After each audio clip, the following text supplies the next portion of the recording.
pada argumentasi kedua yaitu pemindahan beban Jakarta.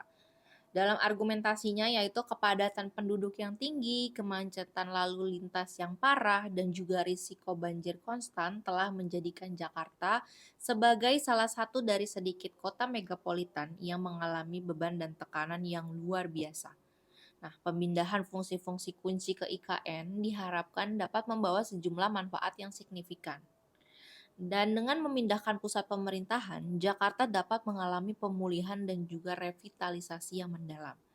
Selain itu, pemindahan fungsi ekonomi ke IKN juga dapat mengurangi tekanan pada sektor usaha di Jakarta, sehingga hal ini dapat memungkinkan berkurangnya kepadatan bisnis dan memberikan ruang untuk diversifikasi ekonomi di wilayah ibu kota baru.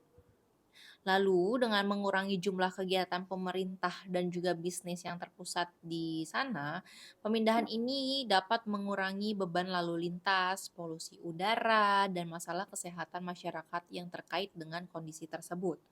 Nah, selain itu juga, sebagai lokasi yang direncanakan dengan cermat, IKN dapat dirancang dengan sistem tata air yang lebih modern dan aman, sehingga hal ini dapat mengurangi risiko banjir yang dihadapi oleh Jakarta selama bertahun-tahun.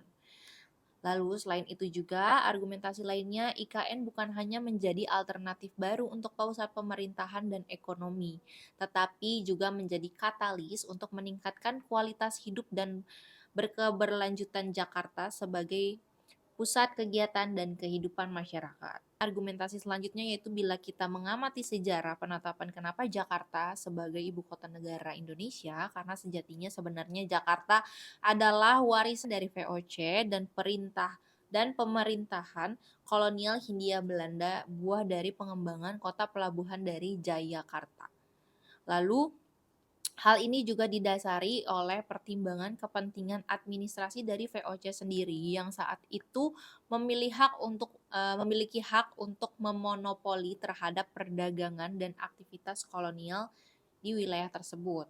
Nah, lalu serta pemukiman orang-orang Belanda yang pada saat itu juga menjadi cikal bakal Jakarta yang saat itu diberi dengan nama Batavia. Seperti itu. Lalu argumentasi terakhir yaitu sebagai pusat kegiatan orang-orang Belanda Hindia Belanda, Batavia kemudian dikenal dengan sebutan namanya Queen of the East, yang yaitu mempresentasikan bahwa kepentingan Belanda terkait perdagangan.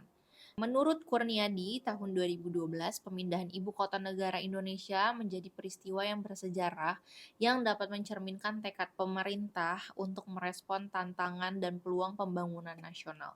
Seiring pertumbuhan ekonomi dan kepadatan populasi di Jakarta yang mencapai tingkat yang kritis. Sekian dari argumentasi kedua.